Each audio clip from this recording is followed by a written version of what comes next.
Здравствуйте, друзья! Сегодня я хочу представить вашему вниманию интервью с сирийским журналистом Рафиком Людфом. В декабре прошлого года его жизни угрожала смертельная опасность. И Рафика спасли русские.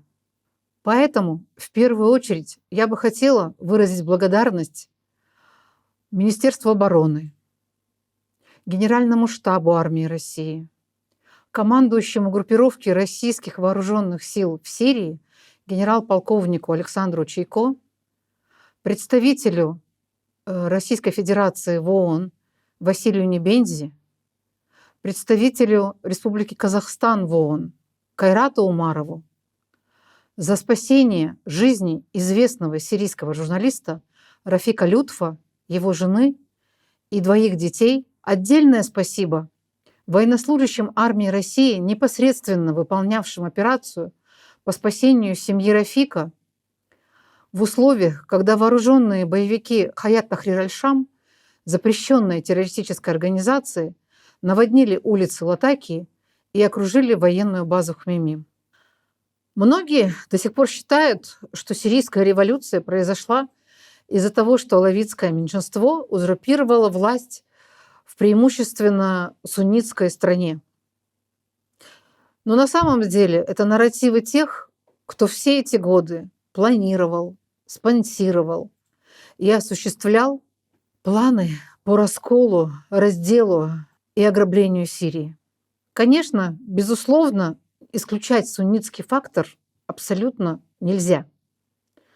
Но опять-таки сирийская так называемая революция произошла по ряду внутренних причин в первую очередь. Это, во-первых, состояние войны с Израилем. Сирия находилась в состоянии войны с Израилем с 1967 года, и в стране действовало чрезвычайное положение. Соответственно, спецслужбы страны, а их было просто великое множество, около 15 или 17, использовали это положение в своих собственных целях, чтобы держать население в постоянном напряжении. Разумеется, все время ловили шпионов, настоящих или мнимых, но это был способ управления населением. Это первое. К тому же соседняя Турция, не согласовывая свои действия с Ираком и Сирией, строила дамбы, водохранилища на реке Ефрат, соответственно, забирая в неограниченных количествах воду. И на территории этих стран происходила искусственно создаваемая засуха, которая накладывалась на аномальную какую-то жару в течение нескольких лет. Ну и вследствие всех этих действий и вот такой, скажем так, климатической войны, проводимой соседней страной, маргинальное сельское население сельскохозяйственных районов Сирии мигрировало в большие города. Если Алеппо и Дамаск справлялись с такой большой нагрузкой на их инфраструктуру, то другие города просто не выдерживали перенаселения. К тому же это население радикализировалось. Как правило, идеи деструктивных религиозных течений завозились трудовыми мигрантами, которые подолгу работали в странах Персидского залива, где, в общем-то, эти идеи получали большое свое развитие из-за их официальной религии ваххабизма. Мы не против никаких религий, но нужно понимать, что каждая официально признанная религия иногда используется в политических целях, и ее основополагающие идеи радикализируются и используются, чтобы управлять как раз-таки безграмотными, необразованными массами. Такое же начало происходить в Сирии. Третий и немаловажный фактор локальный, скажем так, местного характера, это то, что в Сирии процветала чудовищная коррупция. Произошло сращение государственного аппарата с олигархатом. Ну, в принципе, это происходит во многих странах, и наша страна тоже, мы знаем, не исключение из этого. Но в итоге раковая опухоль коррупции разъела эту прекрасную древнюю страну, это государство, сильное когда-то и независимое, и практически привело к его коллапсу. На фоне всех перечисленных причин локального характера существовали и еще и причины региональные. А именно соперничество региональных государств, таких как Саудовская Аравия, Турция, Катар, за влияние в регионе. И, соответственно, каждая из этих стран претендовала на Сирию, пыталась подмять ее под себя, ну и заставить сирийцев жить по своим правилам. И на это, конечно же, тратились огромные деньги. И я обязательно хочу рассказать также о внешнем факторе, глобальном, в котором участвовали уже большие супердержавы. Это США, это Европейский Союз, это Россия, которые уже в рамках начавшегося передела мира и такой, скажем так, глобальной трансформации мира начали противодействие на территории Сирии против друг друга. Фактически на территории Сирии к 2015 году шла мини-третья мировая война по количеству участников в ней и по составу тех джихадистских группировок, которые наводнили эту многострадальную страну. Это был реально международный джихад. За всей сирийской трагедией стояли спецслужбы различных стран. Ну и основным, так сказать, мозгом являлось Центральное разведывательное управление США. Администрацией Обамы была принята программа, которая называлась «Timber Sycamore» – кора платана. Платан – это такое растение, которое очень хорошо растет на морском побережье в условиях, в городских условиях. И он используется для производства биомассы.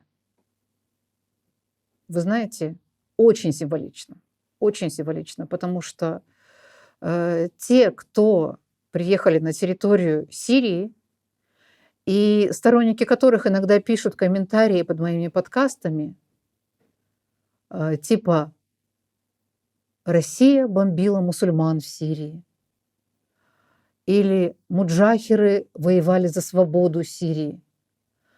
Я не знаю, осознают ли они на самом деле, что так называемые муджахиры являлись иностранцами, гражданами других государств, которые приехали в чужую страну, чтобы поменять ее строй, свергнуть законно избранного президента, чтобы переделать и переформатировать другую страну под себя.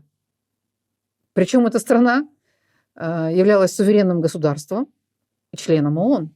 Так вот, кто-то говорит сейчас, что теперь Сирия принадлежит их истинным хозяевам, мусульманам-суннитам. Но это не так. Сирия испокон веков принадлежала, принадлежит и будет принадлежать сирийскому народу. А сирийский народ – это и мусульмане разных направлений ислама, это и христиане, это и друзы, это ассирийцы. Там множество всевозможных религий, которые жили тысячелетиями в добрососедстве с друг другом. Сирия – это церковь и мечеть, расположенные рядом на одной площади. Сирия – это могилы пророков и военачальников. поэтов и ученых. Сирия – это мечеть Омейядов в Дамаске, где захоронена голова Иоанна Крестителя. И сохранены венецианские колонны, христианская купель для крещения.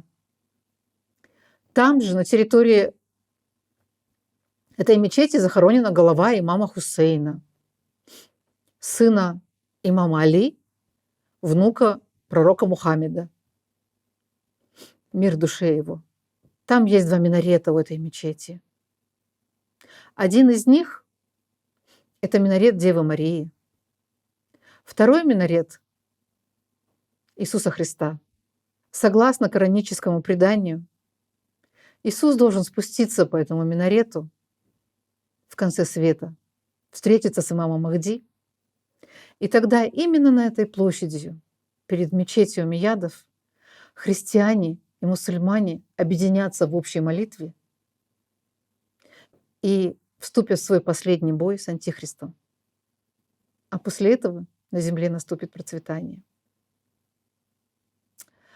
Вы знаете, я очень много путешествую по свету и достаточно часто посещала Сирию. Когда я туда ехала, я всегда надевала на себя вот эти вещи. Вот этот кулон. Он сделан из иранской бирюзы. Ее подарили мне друзья из Ирана. Вот здесь у меня на пальце кольцо, которое подарил мне мой турецкий друг. Здесь написано имя Аллаха из суры из Корана. Вот эту подвеску мне подарили друзья-евреи из Израиля. Вы знаете, оказывается, хамсе, как ее называют мусульмане, оказывается, это не только рука Фатимы. Это также оберег, который носят евреи. Я этого не знала раньше. Вот это рудракша. Это бусинки дерева, под которым Будде пришло откровение и просветление. Эти бусинки переводятся как слезы Будды. Их подарил мне мой учитель йоги. А вот этот крест, для меня он представляет ценность тем, что его мне подарила в Маалюле монашенка, которая была 2 года в плену у ИГИЛ. Их настоятеля, святого отца, тогда террористы убили. И это монахиня. Когда мы с ней познакомились, поговорили, и когда она подарила мне этот крест, я ей сказала: простите, я же культурологически как бы мусульманка, не практикующая, но мусульманка. Я больше как бы ближе, мне с детства эта религия. И она мне сказала: родная, Бог един.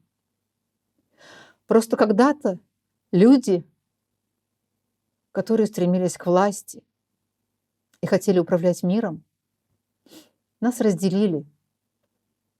Но на самом деле Бог един. И поэтому это не грех, если ты будешь носить так же, как и это кольцо с именем Аллаха. Будешь носить этот крест.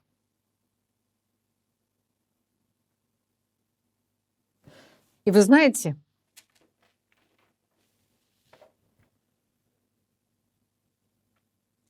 я думаю, она права. Потому что, по моему мнению, верующие люди, они как альпинисты.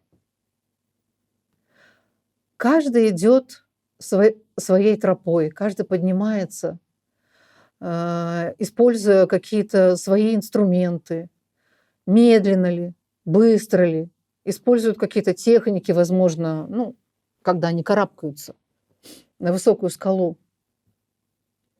Но цель у всех одна – сияющее снежная вершина. Вот так же и верующие, все верующие,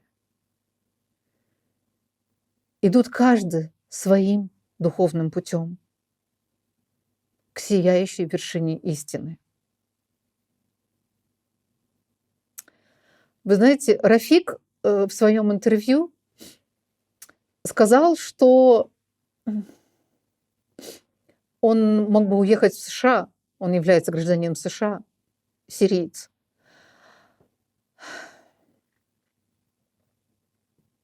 Мы дадим ссылку на мой репортаж, и можно будет узнать о Рафике побольше, посмотрев мой репортаж на канале Хабар-24.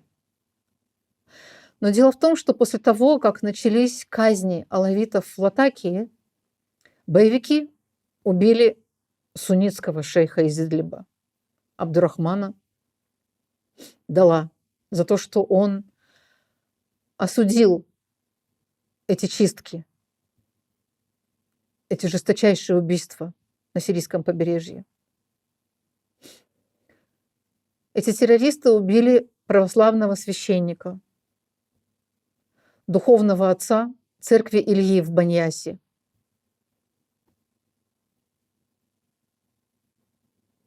Будрос его фамилия. Прежде чем его убить, они его распяли на кресте, а уже потом открыли огонь по нему. Они убили великого шейха алавитов. Зачем?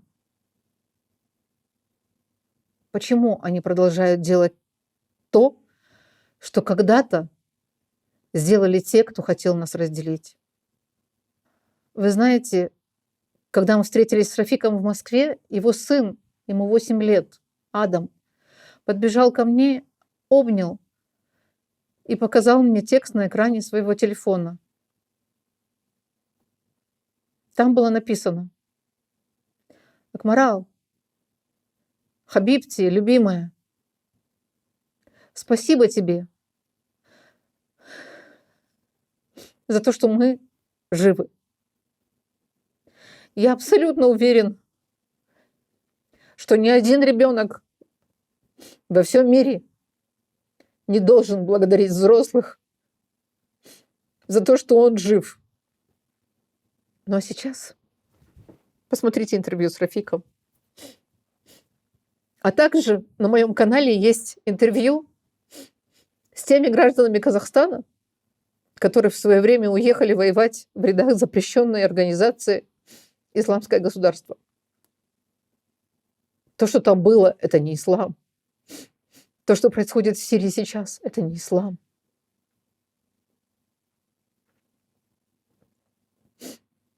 Очень многое станет понятно. Посмотрите. Hello, Rafik. I'm very happy to see you here now. And I know all the troubles you lived in the last 3-4 months. And also I know that you were in Syria in end of November when this next Syrian crisis started.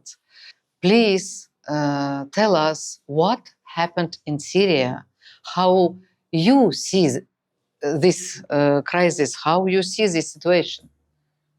First of all, I'm glad to see you. Definitely, I was at the board of Aleppo, which is in Hama, when the fight it was in Aleppo, and they are coming to Hama. So I stay in Hama, and I went to Zain al-Abidin mountain. It was a fight around the mountain, and there's the drones. Yeah, they have drones, and they threw bombs on us. Mm-hmm. It was very dangerous. So I was watching. I see there's a lot of people there. Definitely nobody can pass this area. They were strong. It was, everything is good. And I spoke to the people on internet. I said, everything is okay. Everything going to be handled from the army. Don't be scared, because people scared in Hama, because they know those people, they are terrorism. And they are religious people, takfiri people. If they came in, they will be in trouble, most of the people. So Suddenly, I seen the army, they start to withdraw from Hama. I said, why they start to withdraw from Hama? They said, Rafik, we don't want anybody from the people in the city to get hurt. We don't want to fight inside the city. Let them get in and we will fight after Hama, between Homs and Hama. So I went there and I stay in Homs. And I see too many people from the army, they came. I would tell you thousands, thousands. It was a lot of people with the tanks, with everything ready to don't let people enter Homs because they're already in Hama at that time.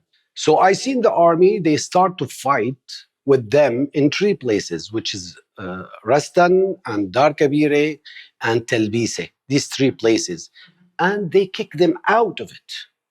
So also I make another life and I tell the people everything will be fine and we going to Hama. After like 1 hour, I went up in my hotel to the room. Then I spoke to my people after half an hour. I said, I don't hear anybody. What's going on? Let's go and see. I went down, nobody in the hotel. I said, what happened? Where's the people left? Then I went to the street. I seen the people, they are running like crazy. I said, what's happened? They said, the army, they are throwing the weapons and they are going home.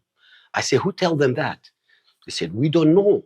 Somebody told them, just stop the fight and throw the weapon and go home. So it should be some high rank general or something. Army will not listen anybody. I believe something bigger than that. I believe it's something bigger than that. Definitely, there's some generals, they did that, and they are with them, maybe 2 to 3, one of them. But there's something more than that. I think there is a letter that came from outside, from the United States, from Israel, from Turkey. They spoke and they give order. How? I don't know. Because the army stopped fighting for no reason. And they are not too many. They are like 30,000 people. From Hayat Tahrir Sham. And the army, you are talking about more than 300,000. And they don't have like our weapons. We have everything. We can defend ourselves. We can fight. So they didn't fight. They didn't even shoot one shoot. They was walking army. They are throwing the weapons and they came between us and they said, we're not going to touch anyone. Keep going. They didn't talk to anyone. So about this narco traffic, this Captagon way, in UN they were discussing that in Arab League that Bashar al-Assad failed to stop this narco traffic. Let me From tell you, Iran, I believe they was making money from this thing. They are covered for these people. They can take in millions of dollars. But you know, in the fight, everything possible. Yeah. When you don't have a money to give salary to your people, what are you going to do? Yeah, exactly. You did that with him. You make him to do like that. He have no choice. I believe since when start the war in Syria, one Iranian guy, he's very important person. He said, Rafik, your country is going to stay 2 years fight. After 2 years, maybe third year, if Iran, they support them with the money. But 4 years, no way. So we are 14 years fighting. How they covered? They start to bring people around them. You can bring things from Lebanon to sell. You can do it to take what they call beer. You can take the whiskey. Everyone, they give him a mark. They told him you can buy and you only sell. And they take millions. So a lot of bad people, they start to be around Maher Assad and Bashar al-Assad. Why? Because they want to leave. They have no choice. The government will fall down. They have no choice. But before 2011, they wasn't with that. And look at Israel, even Israel. They are doing a lot of bad things. Most of the country in the fight, they do everything. If they need money, they will do everything. You have no choice. You have no choice. Sanctions, destroy Syria. Sanctions destroyed. Exactly, Even not sanctions. war Yeah, sanctions. that's why people, no more money. If you are giving $20 for 1 month, how are you going to leave? $20 is not enough for 1 to 2 days. If they are bringing bread. Yeah, even petrol, it's cost of the one That's liter one. of the That's petrol is one. $2. That's one of the things who let the people through the weapons. He's gonna tell you, look at my friend, what happened to them. They die, and nobody covered them. They give them $20 a month. His kids, his wife, where they are now, in the street. So why I have to die? Nobody. If I believe someone gonna protect my family, I will fight. But nobody protect me. When I went to Zain al-Abidin mountain, 3 days they don't have food. Why? Why you guys you don't bring food for them? There is nobody, no doctors, no cars to take people if they get hurt. And Army, you mean army? Army. People. When people they was coming back, I stopped one of them. I said, "Why are you leaving? Why are you doing this?" He started to cry. He said, "Rafik, 15 of my friends they die in front of me, and nobody take them. They are on the ground. There is no imbalance, no nothing, no food. Even if we want to fight, they give us 9, what they call Patrons. Exactly, 9, only 9. We don't have. So, but Russia offered. I know Russia proposed to. No, the government they have it. They have everything. Buy the weaponry. Let's make a training for the army. Russian always proposed that to do that. I know. But he refused. Yeah, that's true. That's true. I know when the Syrian army, people, they don't have nothing. No food, no nothing at all. That's one of the most important reasons. And finally, I don't know. Sometimes I think that Bashar al-Assad worked actually for Israel, because finally he made everything, made Syrian people suffer, made Syrian government to fall, made Hayat Tahrir al-Sham to come, like with his, like it's like a, let's like a game, and now see Israel took the south. Before 9 to 11 months, I was going to their rooms, to those people who in the chat. I was listening when they are talking to each other. What is this chat? There's the chats. They was talking to each other by record. 100% they was talking after 11 months, 10 months, everything gonna be done in Syria. 2025, everything gonna be done. Next year, Bashar al-Assad is not there. So they was send me a letter. Rafik, why you keep fighting for Bashar al-Assad? I said, because I don't want my country to be partitioned. That's the main thing for me. I don't care about president. I care about my country. They said, Rafik, take my word. I swear to you, everything done. Everything. Which people is who are they? Even from Sweden, even Kurdish people. They was telling me, Rafik, it's done. Just go and say, I'm against Bashar al-Assad from now. I swear to God. Leave him. Jump from the ship. It's gonna fail. I said, no, I'm gonna fight to the end. And I fight to the end. But I have a feeling something. It's more bigger than a fight on the ground. Something, deal was done. Exactly. Deal was done There before. is a deal done. Deal done, trust me. That's why Bashar, he tried to the last moment. Then he went to Hmeimim, and he stayed in Hmeimim. He was trying to control, but it was everything out of control. He cannot do nothing. That's it. Everything is done. So people, they start to think those people, they are not that bad, to be honest. The people, they start to think like that.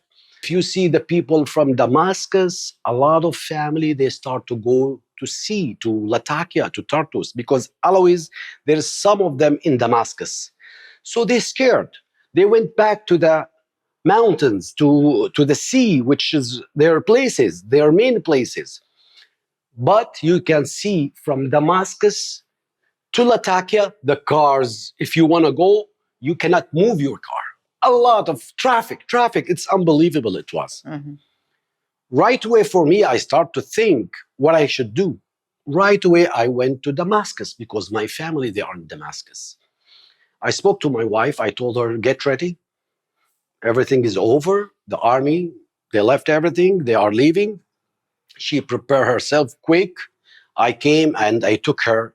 Then I start to think where I supposed to go, to Lebanon or to Latakia.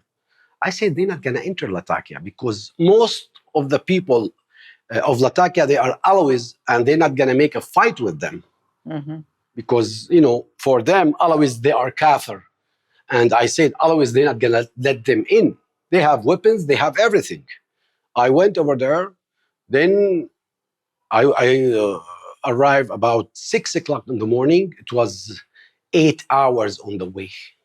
But I seen a lot of tanks, a lot of weapons on the right and on the left side. People, they are taking the clothes and threw it, the army clothes, and they are threw it in the street. Mhm. It was, So all military equipment they threw everything. were They left. left everything on the way. Even people, they are going home with the tanks. You see the people, they are driving the tanks, not because they need the tanks, because they have any way to go with the car. They have no car. So they drive the tanks and they go home. And in the middle of on the way, there's no more gas. They left it. Then they keep going by walking. Thousands of people, they are walking. There's no cars. Yeah, we saw all these images in internet, and it was very strange, of course. Yeah, it was very strange. There's the conduction of Syrian army, which defeated terrorism, Exactly. and we saw so many examples of real heroism during the war with jihadi intervention. Exactly. And was shocking. Was shocking. So you think was as a betrayal of some generals, Mhm. Syrian generals of former government, former army, Syrian army. But they controlled from They were countries from outside. so anyway. Somebody. It's betrayal. Yep, Anyway, definitely, it's definitely. betrayal. Okay. So I arrived Mhm. to Latakia, and I said, "Let me take a rest, like few hours." After 1 hour, I start to hear shooting outside. Then I looked from the window. I see most of them there, and they are shooting in the air. I said, "How come this quick? They are here." And where the people? Where this fighter? I didn't see anyone. Only they are in the street. Then here I start to feel that I'm in dangerous. I have to do something quick. I have to leave because, I work in the media and they believe I'm for them enemy. They want to kill me. I know how they think, these people. They don't think that's this guy he's working in the media. They're going to think this guy, he is kafir, even about my religion. They're going to think I'm kafir, even about what I'm doing. They're going to think they have to kill me. So I start to find out what I'm supposed to do to leave, where I have no place to go. So right away, I send a letter to American embassy. I send them a letter and I told them about my situation. I said, I'm in dangerous. I'm in this place. They told me, okay, give us a chance to send a letter to Washington. Then we will be back to you. Send a letter to Washington. I don't know how long it's going to take. And those people, they start to enter the houses and check everything in the houses, who's in the house. So maybe at any moment they're going to come. Then after 1 hour later, they spoke to the guy who owned the house and they told them, we will come to the house. We want to check. So this Hayat Tahrir al-Sham Exactly. They want to come to the house. To be honest with you, it was. But I know that you are not a person who cares about something. About family. About my family. I have kids. Mhm. I'm scared about them. What's going to happen? I know those people. They are stupid. They are not. They are crazy. Then I called you. At that moment, I spoke to you. And I told my wife, she is my last chance.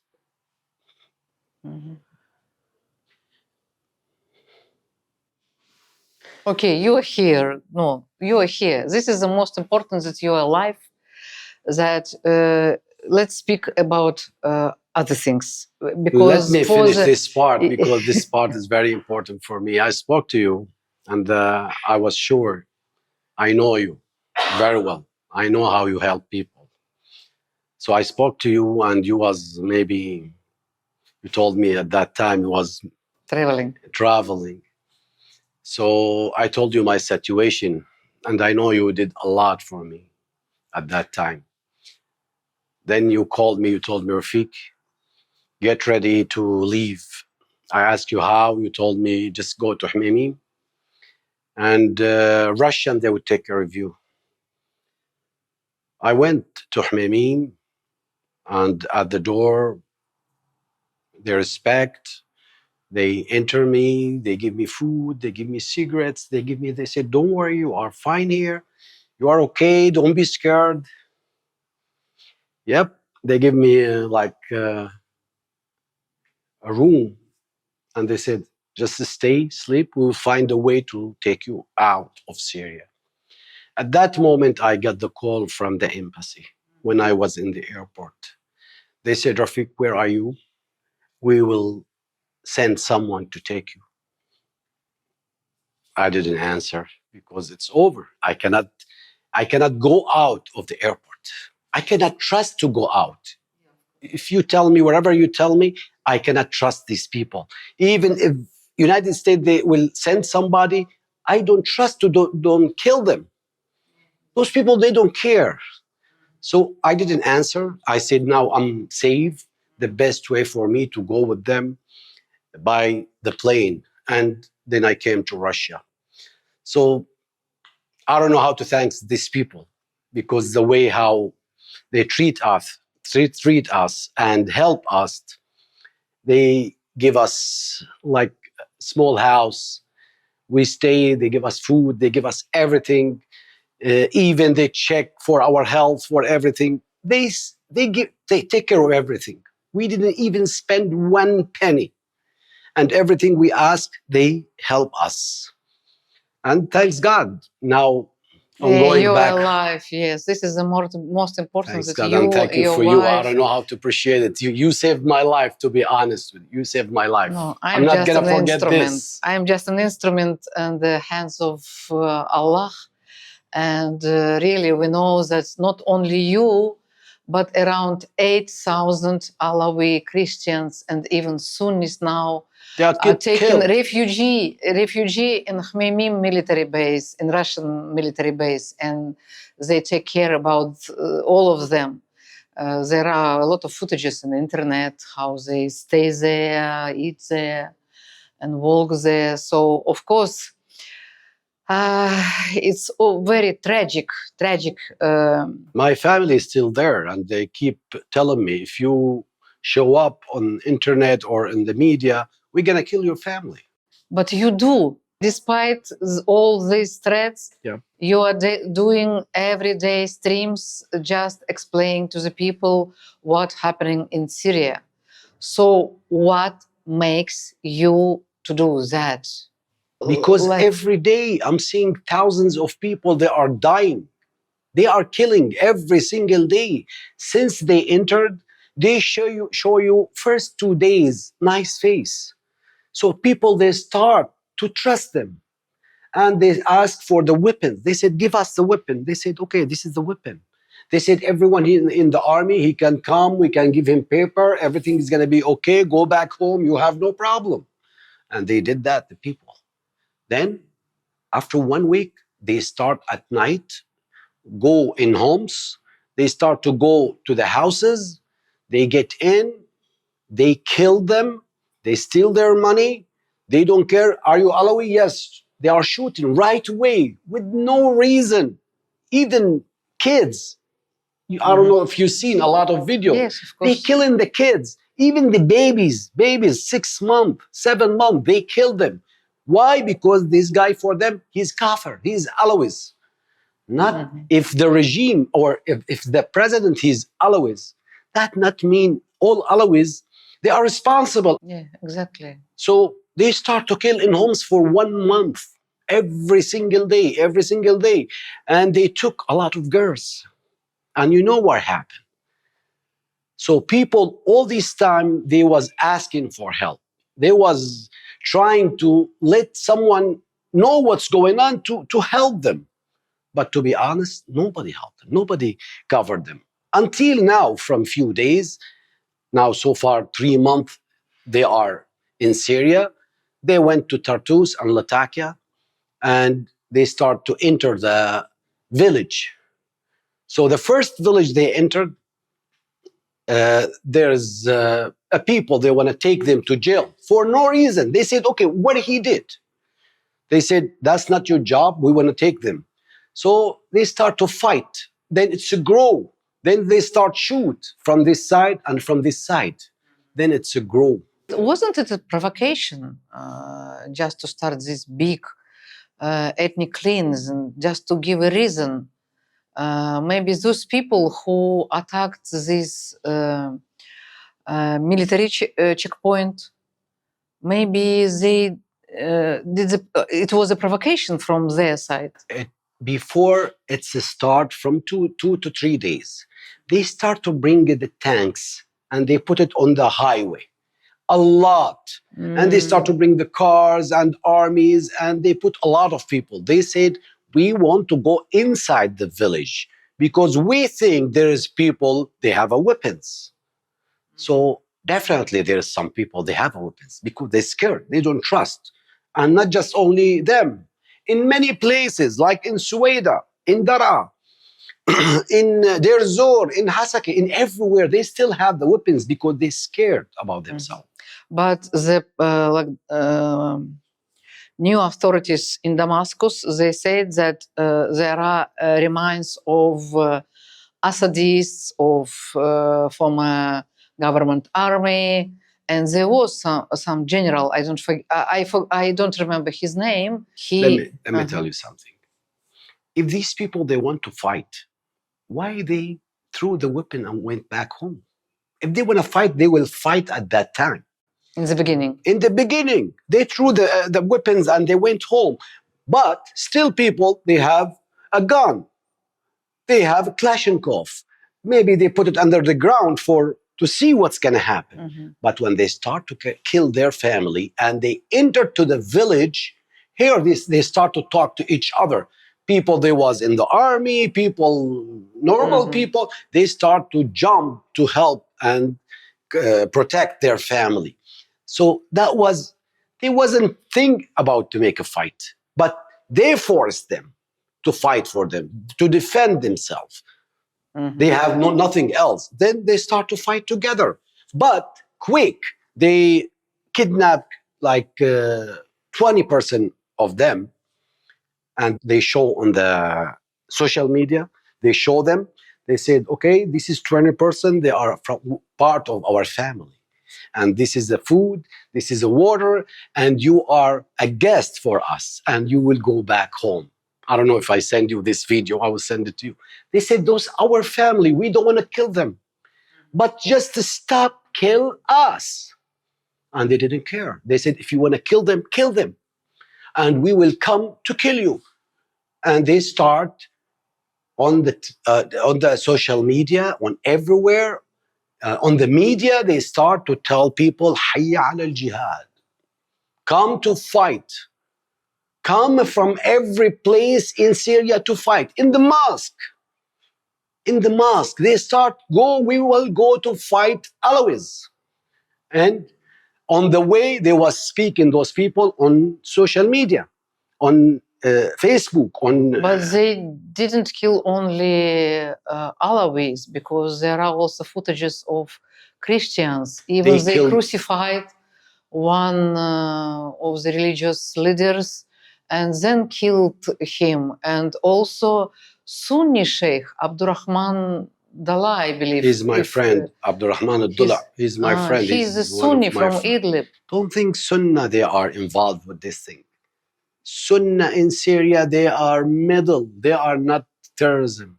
Mhm. The terrorism, these people who came from outside. This is made just to discredit Islam as well. Exactly. This is a project Exactly. for Islam discreditation. I hope. One of the goals. I hope you go to Syria and go and visit Sunnah. You will cry for them. Don't think there's a different. I know. There's a difference between them have, and Shia and Alawis and of course, Christian. I went At all, there. there's no difference. They are scared. They cannot do nothing. And if they want to tell Shia is kafir or Alawi is kafir, but for Sunnah, they're going to kill him right away. Because you are part of us. You're not supposed to say anything. So they're scared. So as they made with Abdurrahim. Exactly. Dalla Right away they kill. Such beautiful person. You know why they killed him? Because he said, why that's happened in Latakia and Tartus. So right away they kill him. You are Sunni. If someone else say it, maybe they're not going to kill him. Maybe they're going to punch him. But this guy, they kill him. Even Omar Houari from Midan, also they kill him, Sheikh Sunni. They kill him also because he was always fixing the problem in that area and preparing with the government. Also, they kill him. And people in Midan, they love him to this guy. And most of the sheikh in Syria, most of them, they kick them out. They change them. They bring people who carry a takfiri thought. And they're starting to teach people about jihad, about fight. So Syrian people, in the future, maybe in 1 to 2 years, you will see a lot of terrorism people. They are coming from Syria, maybe to fight in other places. So they indoctrinating, especially young people, in this takfiri ideology. Golani. Who's Golani? Who's Golani? All the countries wanted. He's wanted for them. United States, they paid $10 million to show where he is. How come? If you think about how come this guy, he be president in Syria? I know people who actually support him. Maybe not free, maybe not openly, but not maybe support, but they give an excuse to him. They say that a former regime of Assad family was so brutal, was so bad with their people, its own people. So that's why that people, they want to have a revenge. They have a right to kill Alawis now because they need this, they have this feeling of revenge. Let me tell you something. If someone, he's a killer, and he was in jail in Iraq, and he's wanted to Iraq and Jordan and too many places, even to United States and Europe, he's wanted. If some people, they want him as a president, still he's terrorism or not? Still he have to go to court or not? That's not going to be clear. There's a lot of kill in his neck. He's responsible for it. He cannot be president. I don't care even if thousands they want him. He's still a killer. That's from one side. On the other side, you came to Syria before, and you know how it was Syria before these people. Did you ever see in Syria this is Alawis or Shia or Christian or wherever? No, you people were never divided by the religious confession, of course. You know, in Syria, if someone, he said Shia or Sunnah, jail. That's a big problem in Syria. Even on television, not allowed to say anything about any religion. Bad, something bad. Definitely. Even something good. You're not supposed to say Shia or Sunnah. It's not allowed. Say Muslim, that's it. No problem. But they don't let you to talk about everyone what's his religion. That's not allowed in Syria. Now, Everyone talk about religion. We want to kill Shia. We want to kill Christian. We want to kill Ismail. We want to kill too many religions we have in Syria. Murshdi. There's a lot of religion in Syria. All of them. Armenian church. Dorzi. A lot of, Dorzi now. Look at Dorzi. Why they don't give the weapon? Why? Why Kurdish, they don't want to give the weapon? Mhm. A lot of, even Dara, they are Sunnah. They don't want to give it a weapon. Kurdish, most of them, they are Sunnah. They don't want to give a weapon. Why? Because they don't trust. Mhm. So think about the people who they don't have a weapon. What happened to them? Day before yesterday, they killed one father from Christian in Banyas. I don't know if you heard about him. They killed him. Yeah, I saw that. So this is a father. He's from the army. What he did? What he did? Christian. And they record everything by themselves. They go inside and they record. And you see the people, most of them, they run to the airport, to Hmeimim airport, to protect themselves. And Russian, they welcome all of them. And they put them in the airport. Then, Hayat Tahrir Sham, they send one person to let them go out. And he went to there, he said, guys, come out, you will be fine, you will be okay. Same day, people, they show another video. He was talking to people to go to kill Alawi. Same person. I will show you the two videos. Same guy, same person. He's telling them you are safe. And at the same time, he's telling them to go to kill Alawis. That means if they are sending a person like that, and he's doing this. So, Rafik, how you assess the role of your president, Syrian president, Bashar al-Assad? Why he acted like this? He was very strong in the beginning of Syrian crisis. He tried to manage all these negotiations with Iran, with Russians, with everybody, even I guess with Israel, to stay in the power, to keep Syria united. And I know he tried to make everything for Syrian people in the beginning, even to keep the sovereignty as a state, to keep Syria as a state. The salaries were paid after the war, to even during the war. State paid the salary to the people who worked for the government. And in 2014-15, when Daesh took almost 80% of the territory of Syria, people didn't want to live with Daesh. They all left to the government control area. So it means that people trusted government, trusted Bashar al-Assad, and they lived for under his protection for the long. But what happened then after war ended? Let me start from the beginning, because if you want to put Bashar al-Assad in the scale, you have to check before 2011 how it was Syria. How was Bashar al-Assad for his people? Syria, it was one of the best in the world. People, they don't need anything. They get paid very good salary. And everything is cheap. School, free. Hospitals, free. Houses, very cheap. Everything was so easy. In Syria, nobody rent a house. Even the poor people, they don't rent, they buy. Because they can at that time. So if you ask from both sides, if you ask them, they would tell you definitely before 2011, everything perfect.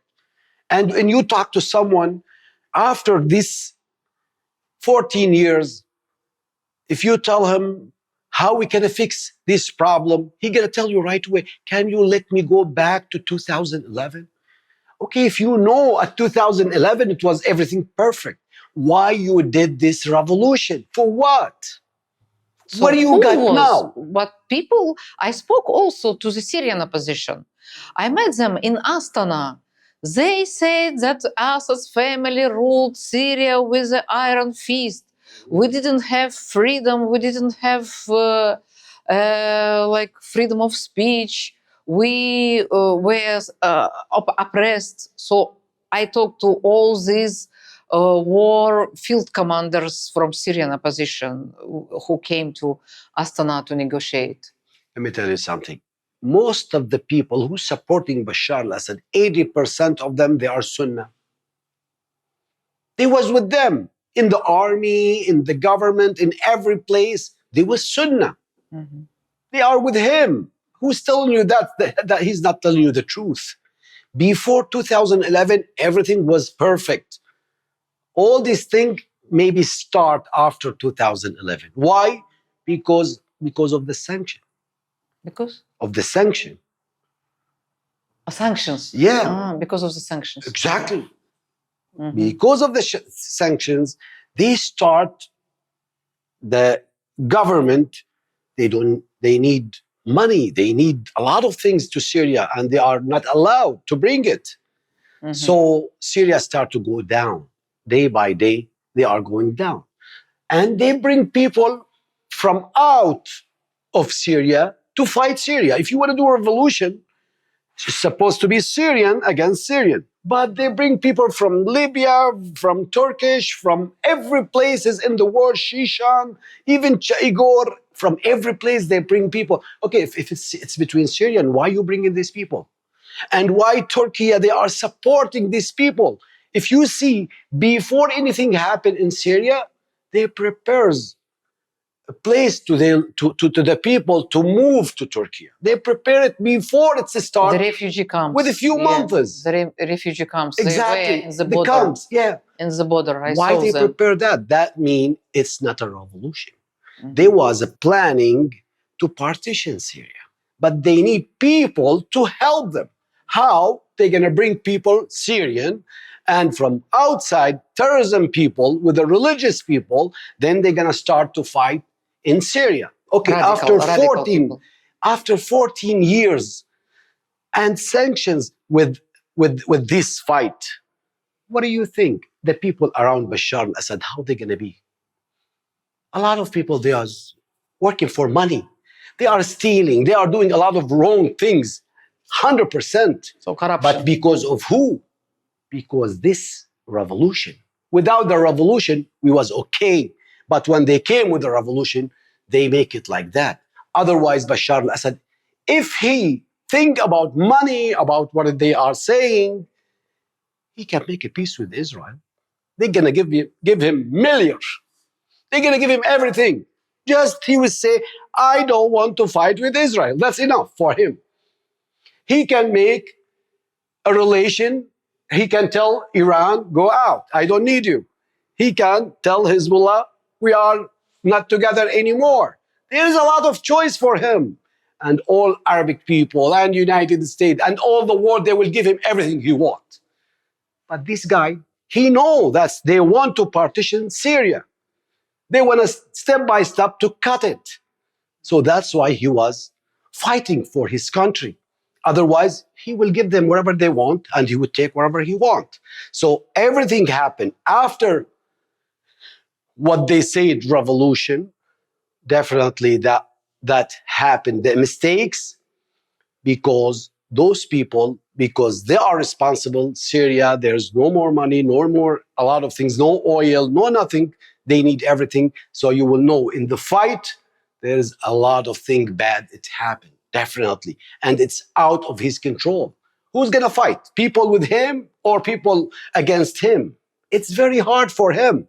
I'm not saying he is the best, but he's not bad. And I cannot compare between him and these people who entered now. It's a big difference. Bashar al-Assad, he's not that bad like these people. He's not a killer. If there is some people, they made a mistake, they killed people from his people, I'm not saying that's not happened. It happened. But that's a personal thing. But because of who? Because of the other. Before, government, they are controlling everything. Nobody can do any mistakes in Syria.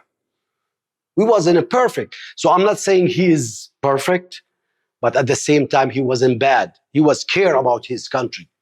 But these people now, they are selling Syria to Israel. Look at Israel, where they are, almost next to Damascus. Look at Turkey. Turkish people now, they are controlling Syria, all Syria. Why? Because from long time they was thinking to control Aleppo. They want Aleppo. They want Hama. They want Homs. And they are planning future for other places in Iraq and maybe in your country, in Kazakhstan, I heard, and I read a lot of places they are thinking, maybe in Germany, because there's a lot of Turkish in Germany. Too many in Germany. Every place they have someone who speaks Turkish, they have to take the land. These people, they are Turkish. So I think Erdogan, he's going to be he's going to make trouble for all areas around him. Mhm. Even Greek, they are in dangerous. Every place. Look at Syria. How Hayat Tahrir al-Sham. Who support them? Who covered them? This guy Golani, when he entered to Damascus, who covered him? Who supported him? Who gave him the drone? Who gave him everything? Not right now. I'm talking about since 14 years until today. All tourism, they came through Turkey by airplanes. Mhm. Sometimes they take them to Libya, sometimes they bring them every day. And look at how many people from out of Syria. And I read now in Kazakhstani news. They said there's 20 to 30,000 more. They are coming from different places to Syria. From Central Asia, yes. Exactly. Mhm. That means what? That means Syria, it's going to be a terrorism. People control it. Mhm. And that's going to go in every place around. And maybe they're going to use them to fight in Iraq. Maybe they're going to use them to fight in Jordan. Because also they have a plan to take part of Jordan. They want to move Palestinian to put them on part of on Jordan and part in Syria. They want to kick people in Gaza. And they're going to use them against Hezbollah. They're going to fight with the Hezbollah. That means Syria, it's to make a fight with everyone. So we are coming for not good future in Syria. So it will be for a long time. Exactly. So it's If they didn't change the situation now in Syria. if they will, who they will change. Who bring them? Who bring them? Who cover them? Turkish number one. Even Israel, they are involved. Mhm. All of them, they are involved. United States, they are involved. All of them, they are involved with these people. We hope that's Russian, because Russian, they're still in Syria. We hope Russian, they can do something to protect these people. Because, you know, people in Syria, they love Russian. They help them. They support them all this time. But you know, it was a meeting in UN Security Council. Okay. So USA and Russia, they called for the close meeting Mhm. in Syria, Okay. about Syria, about the situation in Syria. Mhm.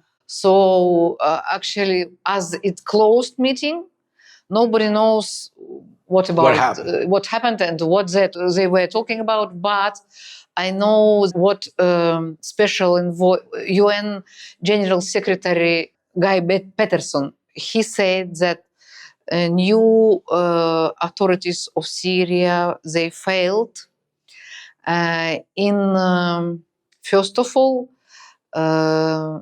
to give exact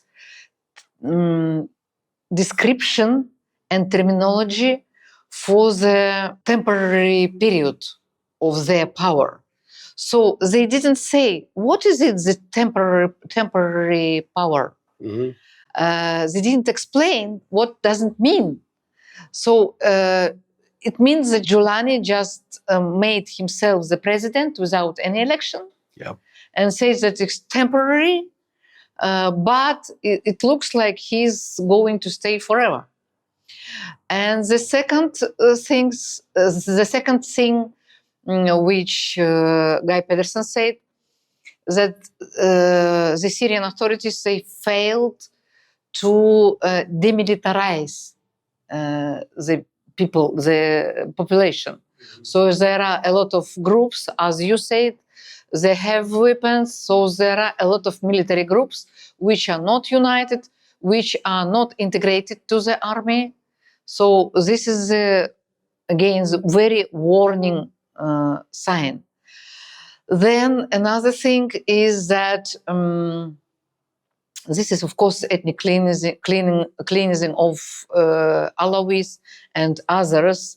There is a huge division between sectarian minorities and ethnicities. So it means, anyway, it means that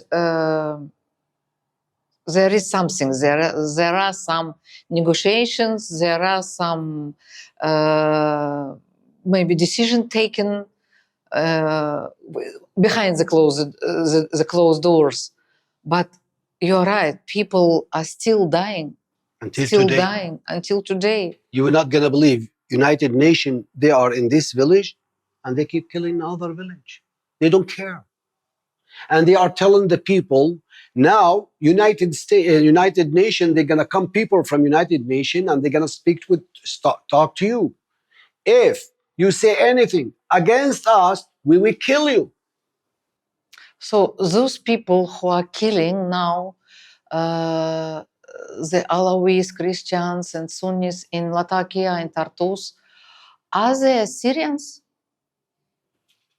Who's killing? No. 60% not Syrian and 40% Syrian. Oh. Yeah, they are together. And you see, they cover their face. Why? Because they don't want people to know each one from where. We have from Egypt, from Algeria, from everywhere, Shishan. And they are making, they record for themselves and they show themselves on the social media. They show they are from different places and they are killing Alawis. We say, we are going now to kill some Alawis. Like that. Mm-hmm. They change the plan now because everyone, he's talking about what they are doing. So they enter the house, they are telling people, look at, this is Alawi house. Everything is clean. All of them killed. Done without show videos like that. I show you the videos. Too many places they enter, they say, done. Today, one of them, he said, I count so far 9,000 people we killed. I show you by himself, he's saying that. People, they think there's 1,500 or 2,000. No, it's more than that, a lot. And they said, we are letting the fish eat these people because they threw it in the sea. They don't want United Nations to see them. Some of them, they changed their clothes and they put army clothes on them. And they said, these people, they was fighting us. And they bring weapons, they threw it behind them. So this game, everyone see. One video I see, you laugh when you see it. They was recording someone, he's trying to put the weapon under the ground. Next to the... So why you don't catch him? Why are you making this game? You don't show his face from the back, and you are close to him. You can go and catch him. You can shoot him. You can wherever. Why you are recording to show this game? You think we are stupid? We work in the media and we know how it's work. That's not the way. You can catch him and you record him. Where you are? What's your name? Where are you from? Why are you doing this? It's so easy. So we know that we all see what happens in Palestine, in Gaza. 60,000 people they die. Officially, they say around 50,000. 50 something, yeah. 50, but with of course, these people who are under the ruins of the bombed houses, there are a lot. Nobody knows how many under. Nobody knows. And nobody does anything. Exactly. So do you think that someone will help Syria? The situation in Syria is different. Over there, we are talking about Israel. And you know Israel, how power they have.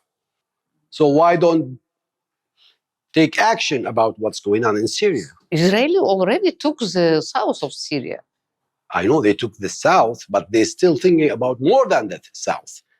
They took the south and they want to take Sueda also now, and they want to connect it with Kurdish people. They want to connect it with them, so they will be around. They have a connection with Turkey and Iraq. They called it's already breach of Tenef, David, through Tenef. David David enters. breach or something. Exactly, they David. called already. That's from 12, 13 years, not new. This plan, they have it long time. And I was talking on the media about it. Guys, they are planning to partition Syria. Be careful. We are not saying Bashar al-Assad, he is the best. But we have a big fight. This So is not that's why, no.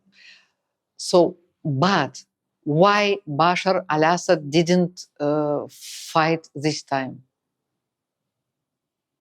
To be honest with you, everyone is going to tell you, I know, he's lying. Nobody knows. But my belief, someone call him friends from the countries who they are friend with them, and he told them, that's it, leave. You cannot do nothing. Why? Because those people, they was coming from Aleppo, but a lot of people also, they send him from Dara. So from two sides. And they send also a people from Tenef. You know Tenef, right? Tanf. So from four sides, they came. So he have no choice. Or he have to fight them, and a lot of life's gonna go, or he have to stop. So I'm sure there's a call, he got it. He got a call, and somebody told him, you are in danger. If you want to leave, you have no choice. But I heard that Russians offered many times to President Assad to start negotiations with the President of Turkey Erdogan, with the opposition, with Kurds, that let's negotiate, let's find the decision. And but he refused. He refused to talk. Yeah, because he want everything perfect, and that's hard at this time. He want everything like what he want, and that's wrong. You are not a big power in the world. There's a lot of big power today. You have to be fixable. You have to sit down and negotiate. You have to negotiate.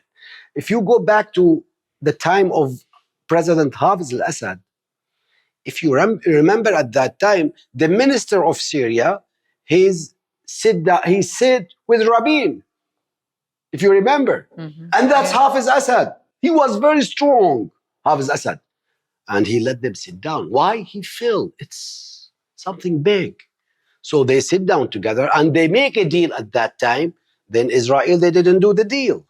But Bashar al-Assad, he refused. And that was a big mistake he did. And I said at that time, I said, he make a big mistake. We would pay for it. And look, and now we are paying for it. Yep. Yep. So Rafik,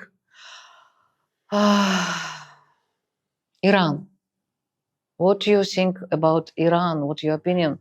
Iran now keeps silent, like I see it. I don't know.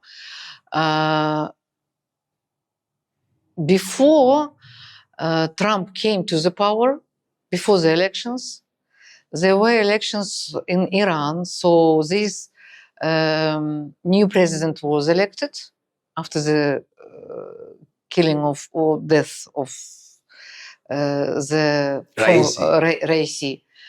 And Pezeshkian, when he came to the power, he published a big article explaining what he's going to do. So all this strategy. According to this strategy, Iran looks very open. Iran was ready to communicate with the rest of the world. They don't like to be closed, to be isolated. So I think it was an offer and it was a message to the world that we want to be as other states. It's the first message. Then Javad Zarif, ex-minister of foreign affairs and ex-ambassador of Iran for UN, also he became a vice president.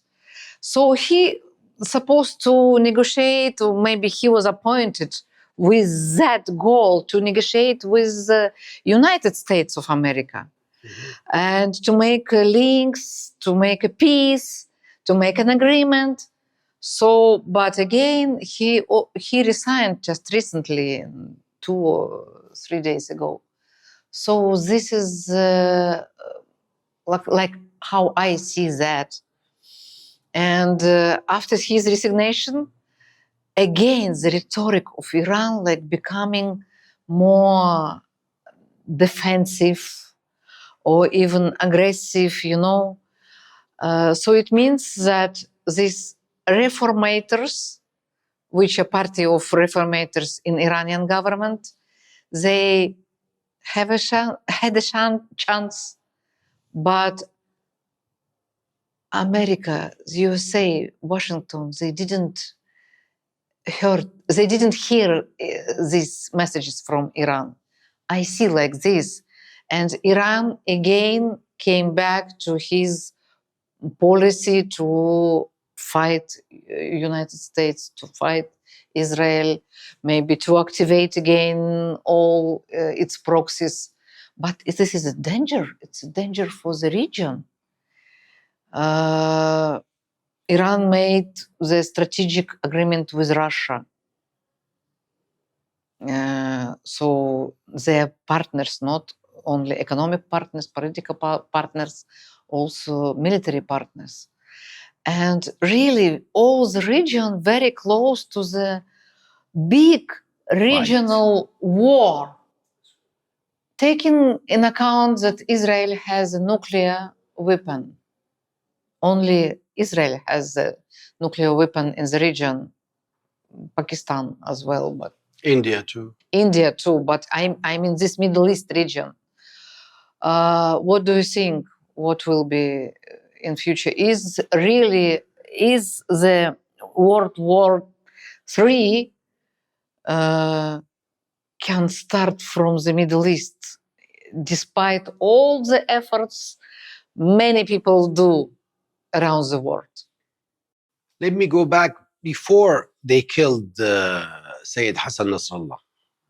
At that time, there was the new president in United States, and they start to make new relation with the government, with the United States government, and they start to talk about slow down everything. Then Iranians. Then Benjamin Netanyahu, Mhm. he gave the order to kill Hassan Nasrallah when he was in United States. He called and he gave the order. During the UN General Assembly. Exactly. Yeah, So exactly. that changed everything, because they give a word to Iran. So they're gonna slow down everything. They're gonna stop the fight in Gaza, in Lebanon. They're gonna finish everything. But they did something else. They killed Sayyid Hassan Nasrallah. They make this thing about the pager when they make the bomb. Pager That attack. was starting. Then Iran, after that, they start to open another time link with United States. But I don't think United States until now there is something real with Iran. So Iran, they lose Sayyid Hassan Nasrallah, that's very important person for them. Then they lose Syria. It's to attack on the head. It's very hard for them. Still, they didn't wake up. They are trying to change everything in that area, and they can do. They have the power. I know what I'm saying. They have a lot of people. They support them in every place is there. You see, in Yemen, in everywhere, they have people with them. In Lebanon, still a lot of people. So they are, I think, when the Iranian government, they are quiet, that means they are doing something or they are waiting for something. But if they didn't get what they want, that means we are going to war again. Or maybe it's a big war in the war. Maybe. So they will fight. Definitely. Iranian, they're not gonna stay like that. Or they have to finish everything with the negotiation. To fix everything. Or definitely it's gonna happen a fight again. Because they have the power. They're not gonna let Syria or Lebanon or all these places like that. They're not gonna leave it like that.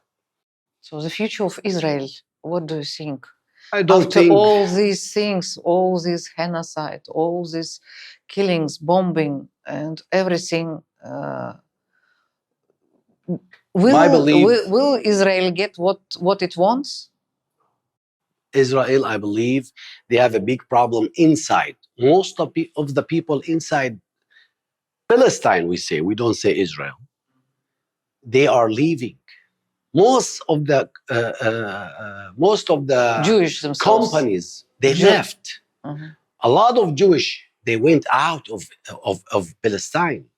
They went out, they left. So they don't trust to bring the money back and do works in Palestine. They don't trust. They know the future is not good. So from where they're going to bring people to help them or to fight with them? Now look at in Syria. They took part in Syria. They have no people to stay there. And they are telling, we don't have enough people.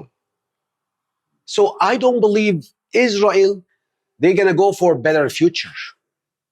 And now, if you see Iran quiet and Hezbollah quiet and the situation in Syria like that, well, but that's not going to be stay for long. Then after that, you will see everything's changed. Don't forget Iraq. Don't forget Lebanon. Don't forget Iran. They are too close. They can change. Iraq also. They can definitely Yemen. Yemen in a very important place. You see what they did Yeah. about the ship and Yeah, exactly. they close everything. They blocked. So Iran is not that easy. And when you see Iran quiet, that means there's something is going to happen. That's my belief. If Iranian, they are quiet, because I know they solve their problem with the negotiation. But if they lose with the negotiation, they're going to go to fight. If they don't want to fight, they have to win with the negotiation. So that depends how United States solved this problem. And Syria is one of the most important problem now for Iran and other. You know, there's Shia, there's too many different people. They are friends with Iran, and in Syria they don't want Iran at all.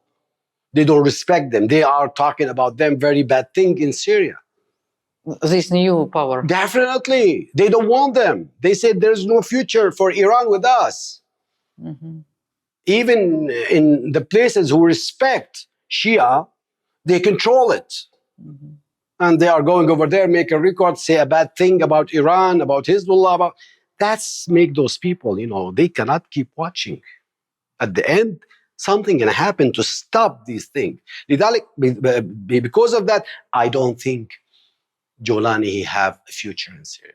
He came for temporary time. When this time is finished, definitely he's gonna go. Maybe who bring him, he's gonna take him. Definitely. Mm-hmm. He worked with the security people. That's his job. So he came to partition. What he's doing now in Latakia and Tartus, or with the Kurdish or with the Durzi, he let people hate Sunnah. Everyone hate each other. Then what they gonna say?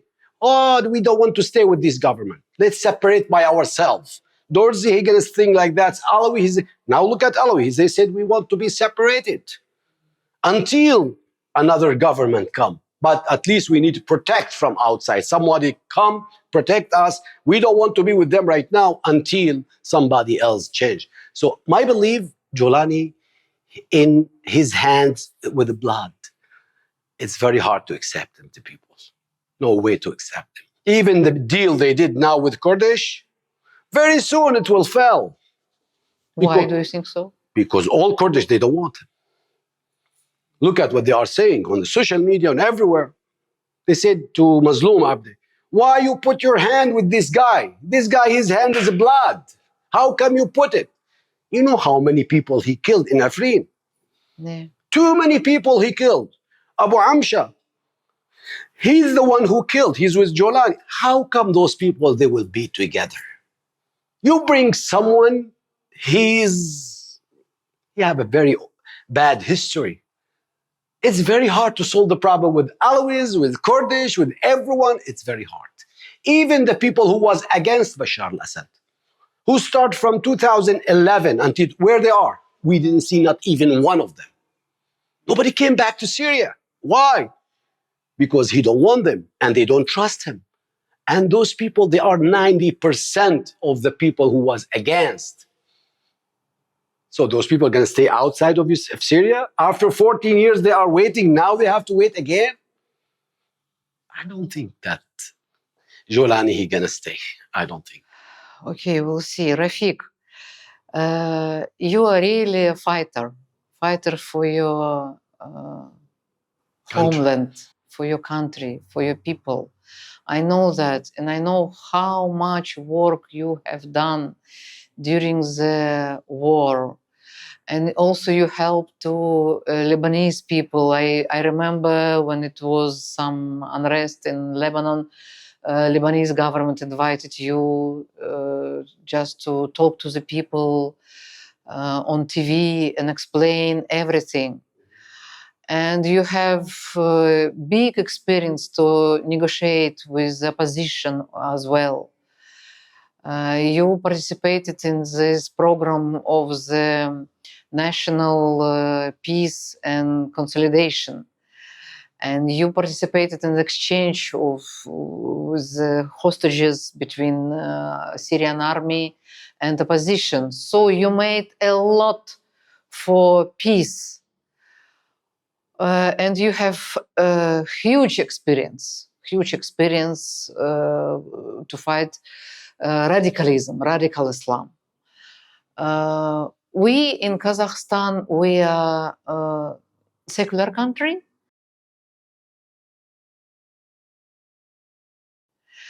But also we like Syria, you know, we have Christians, we have Buddhists, we have many other religions and also many other ethnicities.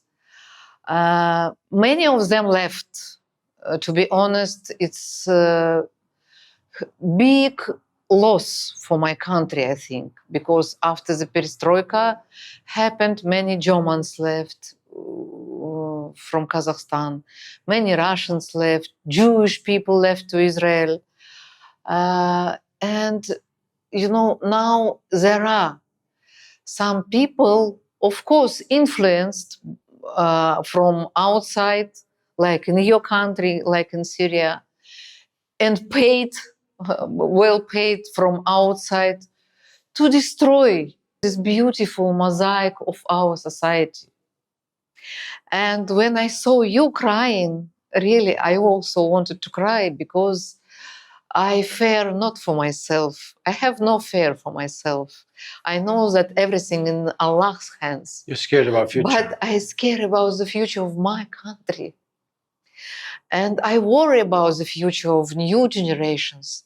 They now feeded by Russophobia. But it starts from Russophobia. Now they will make our young people to hate Russians.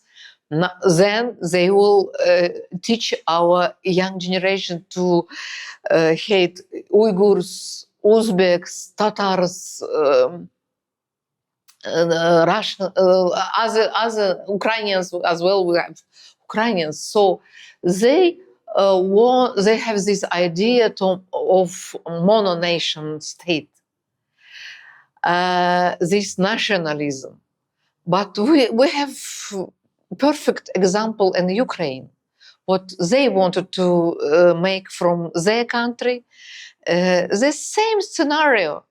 And now we see what happened to Ukraine. I don't want to make my country to be destroyed, but by these people, as you say, from the people from some forces from outside, which don't want our country to be stable, prosper, and beautifully developed, but also from the people of inside who have this idea of radical nationalism. You are like a person who lived through all this Syrian crisis and still you are still there. Please tell something to my people in Kazakhstan. Please advise something to avoid to these people who are now destroying my country. My belief, Islam is not making terrorism people, because Islam is for peace, not for to make people terrorism. But some people, they are using the Islam by paying money and control them from out of your country or my country to do agendas to these countries.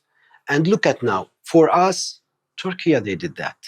Not only Turkey, there's too many Arabic countries, they support with the money. So those people, they are using the Islam to control these people, to make a fight inside. So if we want to protect ourselves, at least don't let people involved with who's working with another countries. There's a lot of people coming from different places and visit these people and tell them what they have to do. They bring them money. The mosques, who paying money for the mosques? Who's bringing money and supporting under the name of Islam? Those people who control them. Because if these people, they are paying me, so that means whatever they're going to tell me, I would do. So the government, they have to open the eyes on the mosques. In Syria, the revolution came out from the mosque.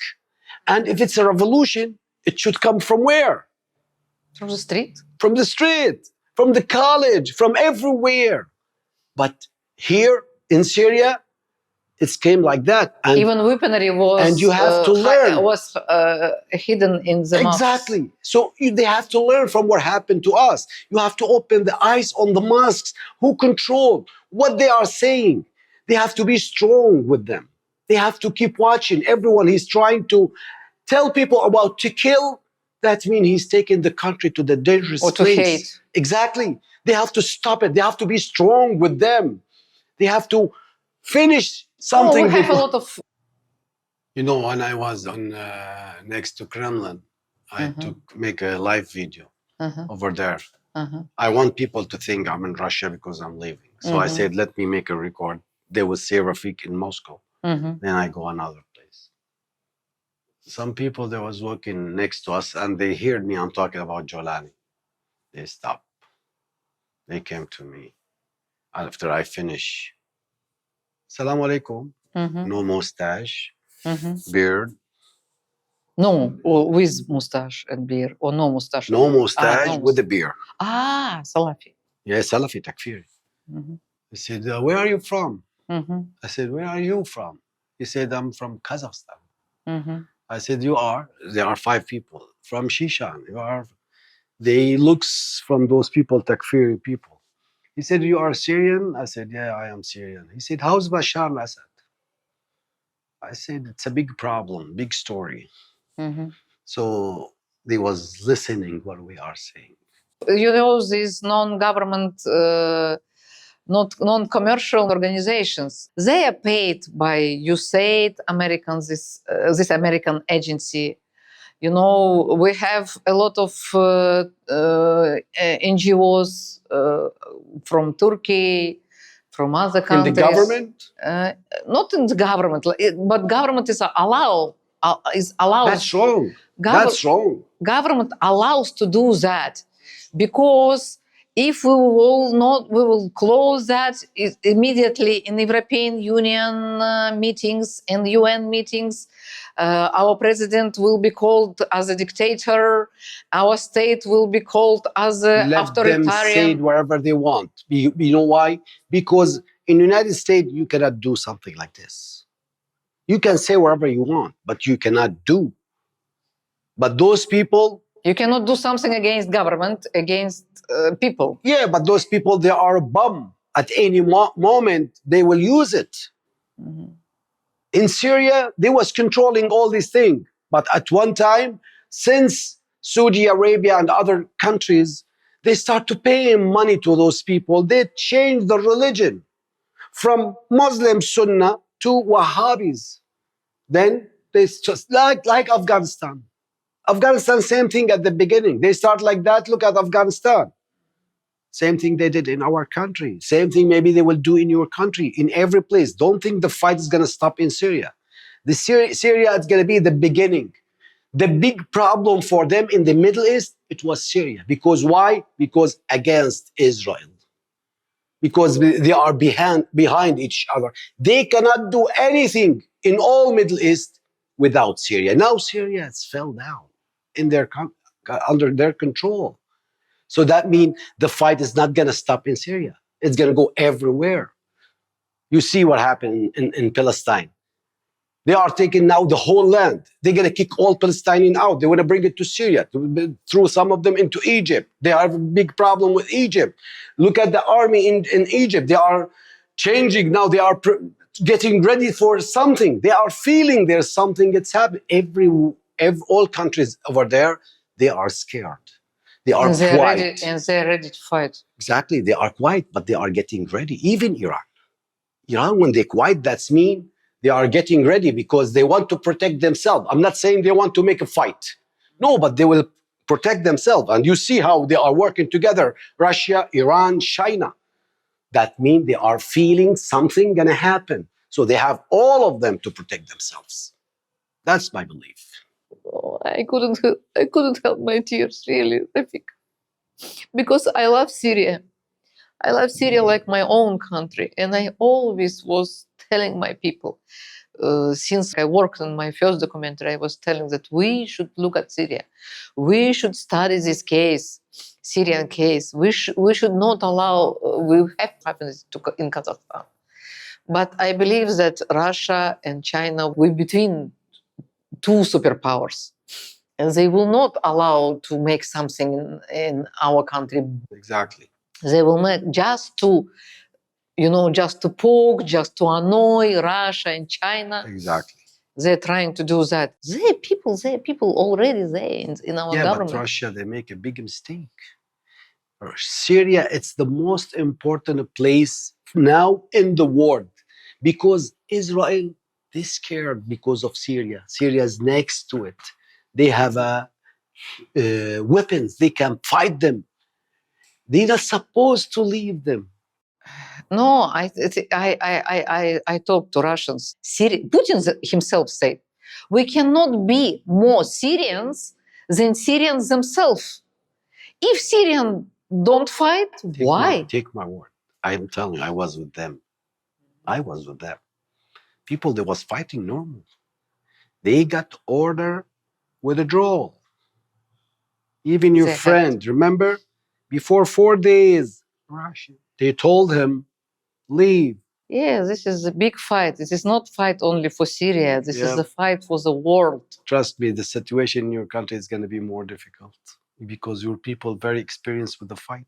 Yeah. Very experienced. I can see what they are doing in my country.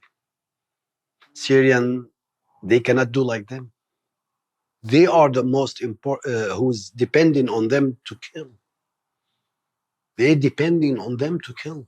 Shishani, Kazakhstan, from all, they are the one who kill him. Mm-hmm. Yep.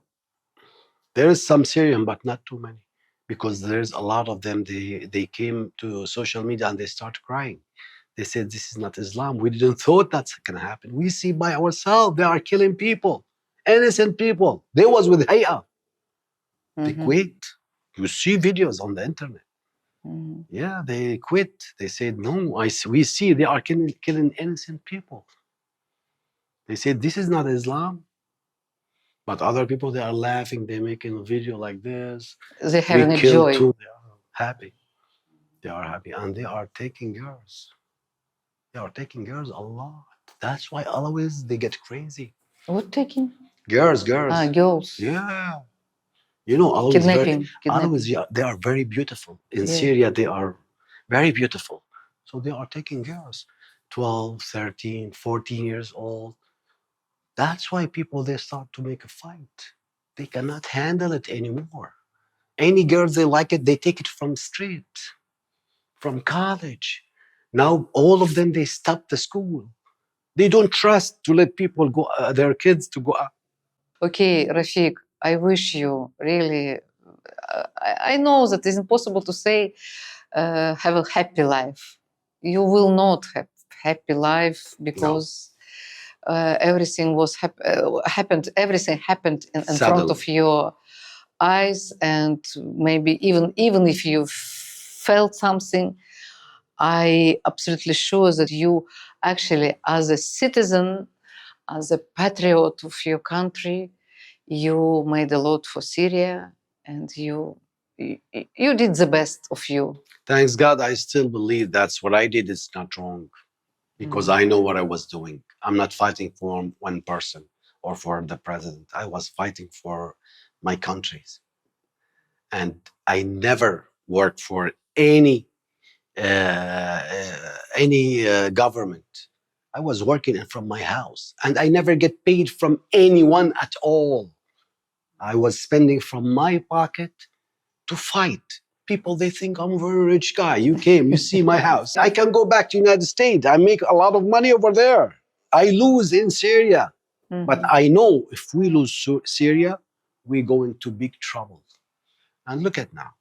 What happened to Shia and Sunnah and Alawis? Thank you, Rafik. Thank you. And let's pray for peace and prosperity. We hope that. Now I'm with no country. Inshallah, we go back. Inshallah. Inshallah. God bless you and your country. Thank you. Thanks a lot. Thank you.